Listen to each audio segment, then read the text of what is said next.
world. This is your boy Pisodi Mapo. I've been wanting to do this for a very long time now, and today I just said, why not? So I just took a car and drove to Habrone Dam, where I currently am right now. So Habrone Dam is this area. As you can see, it's a dam not so far from Habrone. That is primarily to supply water in Gaborone and surrounding areas. So the main point of why I wanted to start this, is to market Botswana as a destination, and to market Southern Africa together with Africa as a destination to the rest of the world. Because I've been so surprised many times to find that a lot of people around the world don't know about Botswana. And even to us, surprisingly, as Botswana, we don't know our Botswana that much.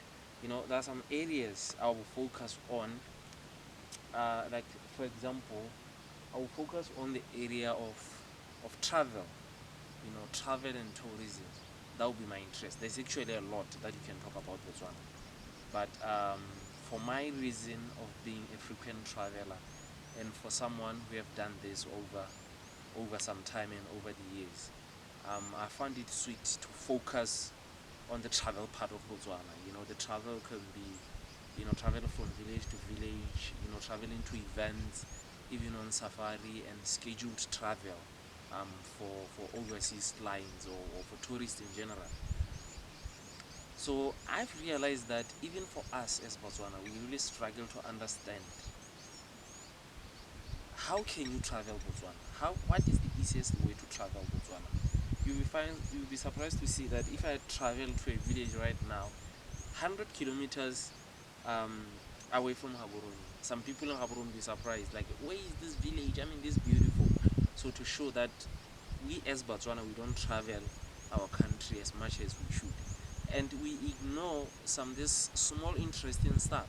Like, you can imagine the people who have used these roads, getting in and out of Gaborone, just passing by Gaborone Dam.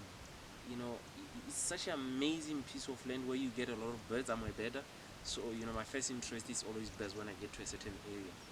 A lot of birds out here, man, and the quietness, all those areas. So we get to miss all those areas. We just focused on where we're going, which is good. But I think also we need to look what is close by, you know, um, which we can go and explore.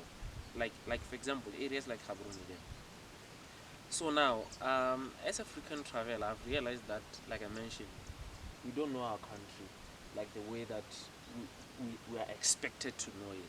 When someone asks me about Botswana right now, obviously I will talk about the Okavango Delta, I will talk about the Chobe, I will talk about Savuti, and all other those highly marketed areas, highly marketed or well-known touristy areas, which is good because those are the kind of areas that will really attract a lot of people to our country, and those are the areas that are well known.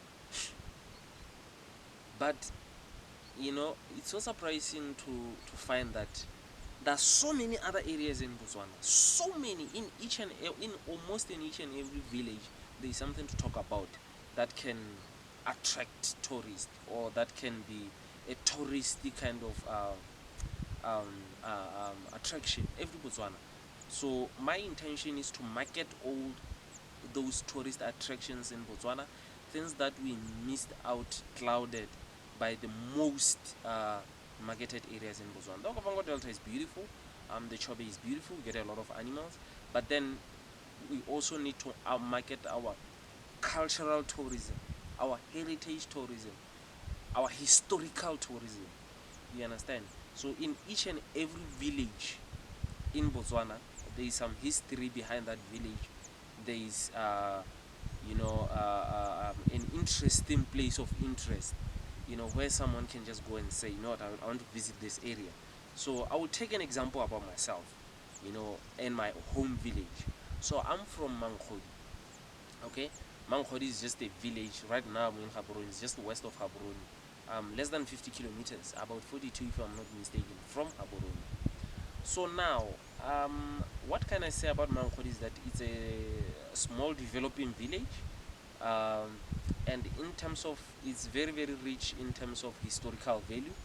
Of course, if you remember all those years of 1852 where the Boers come to southern Africa, to conquer some of the areas. So Mankodi, Dimawe to be specific, uh, acted as the battlefield of, you know the tribes by then, together with the Boers. That's where they fought at the Mau. So there is a lot of historical context to talk about when you talk about Mankodi. So there is definitely the Kuluben River, which also carry a lot of um, historical value about Mankodi. Apart from that, then we have Livingston Kulubeng monument when you're just about to enter Mankodi. So those are the things that you can talk about when you talk to Mankodi. People from Lepole will tell you about Lekagalaga Kobokwe. People from Kanye will tell you about Makodimo Dam, the Lobadze, a lot of things happening in Lobadze from the past, and a lot of things that one can visit, you know, uh, just to know about that area, man. So what I'm going to do is, I cannot talk about areas where I did not grow up in, you know. I cannot talk about areas that basically I don't know much about them. So that is where you as Motswana, I'm going to involve you to promote your own village, to promote your own cultural tourism. So I'm going to be going around talking to people, about their villages, their home villages, what they can say about their home villages. So that we also adopt this spirit as Botswana to promote our own tourism. You understand? So there are some villages that have been well marketed. For example, like Kawa, we are having what we call Kawa Sending Challenge. That's an annual event that is happening in Kawa village. Okay, so that event have promoted Kawa as a destination. You understand? It took Kawa and put it out to the people. Kawa is one of the villages that would have been known like the way it is right now if it wasn't for that event. So, but we cannot have events in each and every village in Botswana. But as Botswana who travel around, we can take our own villages and our own attractions and our own monuments out to the people. You understand?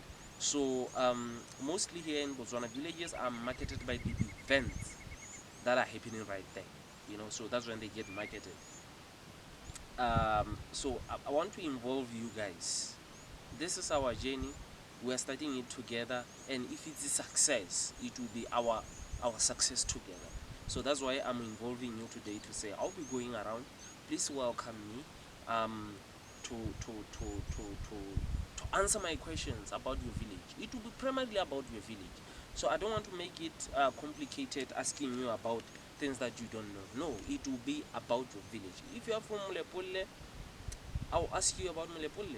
What do you know in Mulepole? Where can you take people in case you have uh, tourists? They want to visit Mulepole, and you are their guide. Where are you going to actually take them in Mulepole, in Moshupa, in Siruwe, in Tsamaya, in Bobono, in all those places? Where can you take them to? So I want us to do this together so that we can put Botswana out to the world. And I want to encourage youth. The world is evolving in such an amazing pace. And you will agree with me if I tell you that the digital world have fast-tracked everything. So everyone right now spend much of their times on their gadgets. Okay? So that is where the world is going. If you don't accept it as the youth, if you don't accept it as Botswana, I don't know who will come and rescue us. But things are happening at a very, very high pace. What is happening in America right now, tomorrow we know in Botswana. So we could be taking advantage of those and try to take our tourist product out to the people. We cannot expect Botswana Tourism Organization and other marketing firms in Botswana to market our own tourism. No, I mean, we are not restricted or obliged to taking it on our own hands and market it and make money in our communities. So right now, most of our villages during this time of the year, or when there are no holidays, or where there is nothing to take us back home, we are in Gaborone. You know, we are in the cities. We are concentrated in the cities in Francistown, in Lobatse and Johnny, trying to make money there. We are actually going away from our villages, you know, and I want us to use these opportunities and these times to actually reflect back to our villages and say, what can I do in my village that will help improve my village and that will bring my villages back so that our villages can get developed. You understand? And there are a lot of things that we can do while, because most of us right now, we are always on phones. We can be able to afford the data to be on Facebook, to be on Instagram, to be on YouTube.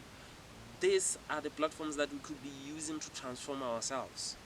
You understand? So I just want us as Botswana to think about this, as they used to think about this, how we can work with each other to make this a success. So I'm just um, inviting you today to be with me on this journey.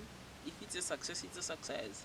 You know, it has to be a success, because as far as I've, I've researched, this is the first of its kind in Botswana, and I expect the youth to go on this stage.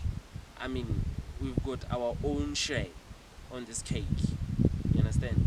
I won't be greedy and say I just want to do it myself. No, I'm encouraging other youth to do it. We've got our different tactics, of course. We've got our different ways of tackling it, but I invite you guys to be part of this. So basically, that is it about. We're going to cover a lot of topics. You know, we're going to cover a lot of features on this particular channel. You know, about Botswana, about safari, about bedding, about, you know, issues affecting us as Botswana. But like I said, we'll be mostly on the part of travel tourism and hospitality of us as Botswana.